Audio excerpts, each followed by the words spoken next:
you hear there is us in actual fact, but mainly what they call here in Australia and all over the world is pirate cassettes, which are basically made out of reproductions of the original thing and possibly assembled in places like Singapore, Hong Kong, and they distribute them here in Australia without the authorization of Festival, our recording company. And they sell them apparently in markets and places like that.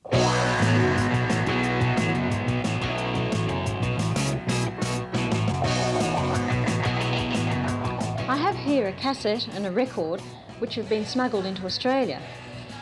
They're pirated versions of genuine originals which have been recorded by recognised recording companies. They look similar or often the same as the genuine originals in layout, colour, photography, etc. But in fact, in terms of sound quality, they're very inferior. Faults such as distortion, clicking, fuzziness, etc. lead buyers to criticise them as rubbish and a sheer waste of money. Even so, some record stores, and in particular street markets, are selling them in large quantities, and people think they're getting a bargain for, say, $4, whereas in fact that's a bit of a waste of money for such poor sound quality.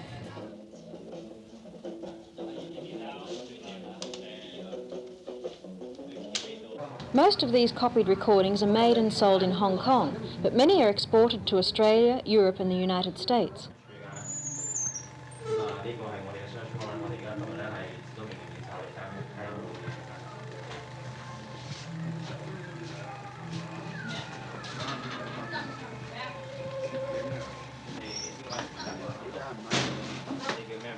In Hong Kong, the authorities are trying to stop this illegal business, and a special copyright unit has been established to prosecute the makers and sellers of pirated records. This raid is on premises suspected of being used as factories and warehouses in operations similar to those being mounted against drug rings. Hundreds of thousands of cassettes, records and cartridges have been seized by the copyright unit since it was set up in 1973.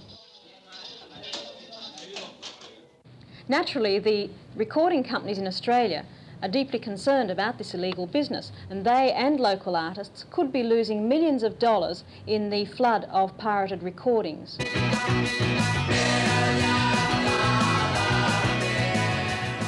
Piracy in records and cassettes in this country at this time is a tremendous problem to us all. They are coming in their hundreds of thousands, and if it weren't for the work of record companies like ourselves and the assistance we are getting from the Commonwealth Police, it could well have put us out of business by now. Where it is really hurting, and what we are really finding now, is that local artists are being hit, particularly people like Skyhooks and Sherbet, where they are not being paid any royalties at all from the sales of thousands of their cassettes.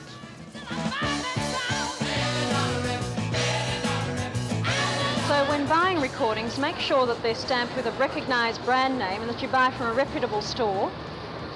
A price below the normal retail price, say $3.99, may indicate that the recording is a pirated version. So be careful, because you might get a very poor sound quality. The last thing is, although you might save a couple of dollars on a pirated record, in terms of value for money, what you'll get with the genuine original will be much better value for money. Considering that you pay something like 25 cents in Hong Kong for one of these, or they're produced for 25 cents, you may pay, say, 80 cents.